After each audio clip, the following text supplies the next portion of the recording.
Episode 10 में हम देखते हैं जूंग और रेन दोनों को ही एक बेबी गर्ल होती है। रेन अपनी बच्ची को देखकर सोचती है, मैं इसके लिए कुछ भी फील नहीं कर सकती हूँ, मुझे कमजोर नहीं बनना है।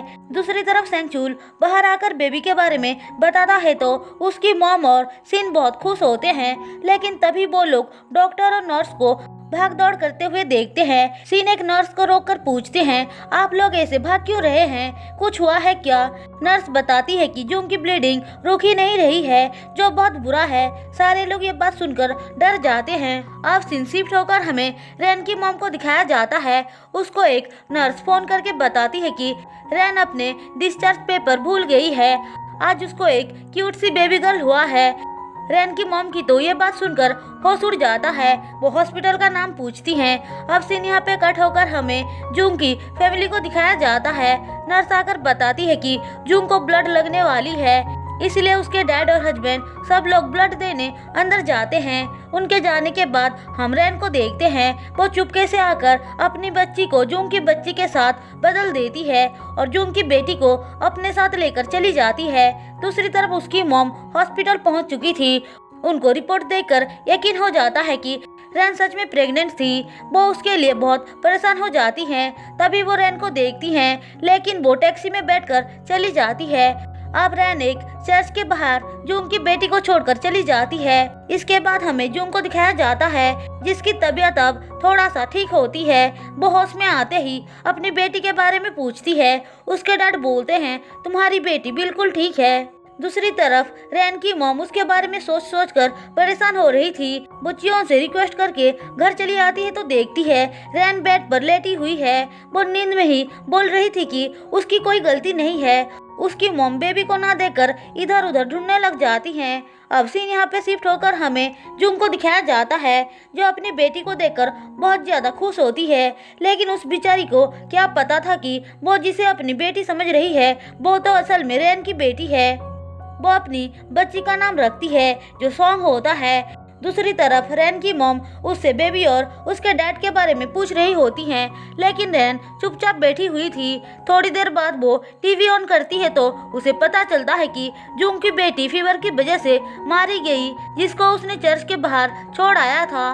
रेन इस बारे में सुनकर शॉक्ड हो जाती है। उसकी हरकतें देखकर उसकी मॉम पूछती है, क्या वो बच्ची तुम्हारी थी? पर वो कुछ जवाब ना देते हुए अंदर चली आती है और रोने लगती है। लेकिन अब भी वो सारे चीजों के लिए जूंग और सिन को ही ब्लेम कर रही थी। थोड़ी देर बाद उसे जूंग का कॉल आती है, पर वो रिसीव नहीं करती है, जो देखकर उसकी मॉम उसे समझाती है। उसके कॉल ना उठाने के वजह से जूंग बेबी का एक पिक सेंड करती है और उसका नाम भी बताती है। रेन बेबी की पिक को सीने से लगाकर बोलती है वो बहुत जल्द ही आकर उसे अपने साथ लेकर चली जाएगी। अब सीन शिफ्ट होकर हमें हान को दिखाया जाता है। वो वांग और हे को बता रहा होता है कि उसने डिसाइड कर लिया है कि वो लोग एक बेबी को अडॉप्ट करेंगे। उसकी वाइफ सुजन भी बहुत जल्दी ही आने वाली है। दरअसल हान का एक बेबी था जो किसी वजह से मर गया था, इसलिए उसकी और उसकी वाइफ के बीच रिश्ता थोड़ा सा खराब हो गया था। वांग पूछता है, तुम तो दोबारा से पेरेंट्स बन सकते हो ना, फिर अडॉप्ट करने की क्या जरूरत है? पर हे उसे कंग्रेचुलेशन बोलती है। फिर दोनों चले जाते हैं। हमें पता चलता है कि उन दोनों का डिवोर्स हो चुका है। अब हमें रेन को दिखाया जाता है। उसकी मॉम उसे पैसे देकर बोलती है, तुम फिलीपींस जाके इंग्लिश सीखना चाहती थी ना, ये लो पैसे और जाओ अपनी जिंदगी जियो। रेन पूछती है, आपको इतने सारे पैसे कहाँ से मिले? वो बताती है कि कुछ पैसे उसने एडवांस पे लिया है और कुछ जूंग से। कुछ दिनों के बाद जूंग को हॉस्पिटल से डिस्चार्ज मिल जाती है। उनको रेन छुप कर देख रही थी। उसके बाद वो अपनी मॉम के साथ एयरपोर्ट जाती है, जहाँ पे हम हान और सुजन को भी देखते हैं। हान सुजन को लेने आया था। अब फाइनली रेन फिलीपींस चली जाती है। इसके बाद हमें 3 इयर्स के बाद का सीन दिखाया जाता है। हम देखते हैं सॉन्ग अब बड़ी हो चुकी है। सॉन्ग की बातों से हमें पता चलता है कि वो रेन को बहुत पसंद करती है। उसकी ग्रैंडमा पूछती है, तुमने तो रेन को कभी देखा तक नहीं है। तो क्या हुआ ग्रैंडमा, मैंने उनकी फोटो देखा है और वो मुझे बहुत सारे गिफ्ट्स भी भेजती है। जूंग कहती है, मैं भी रेन को बहुत मिस करती हूँ। वैसे रेन कल वापस आने वाली है। सॉन्ग ये बात सुनकर बहुत खुश हो जाती है। दूसरी तरफ हम हान की बेटी एना को देखते हैं। हान ने एना को अडॉप्ट किया था। हमें पता चलता है कि सुजैन ने हान को डिवोर्स दे दिया है क्योंकि उसे एना को देखकर अपने मरे हुए बेबी की याद आती थी।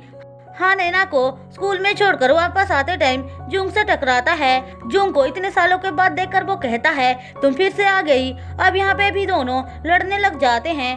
थोड़ी देर बाद हान नोटिस करता है कि उसका नेकलेस नीचे गिर गया है, इसीलिए भी वो जुंग को ही ब्लेम करने लग जाता है। अब दोनों ही लड़ते लड़ते चियोन के पास आते हैं। जुंग वहाँ पे काम करती थी।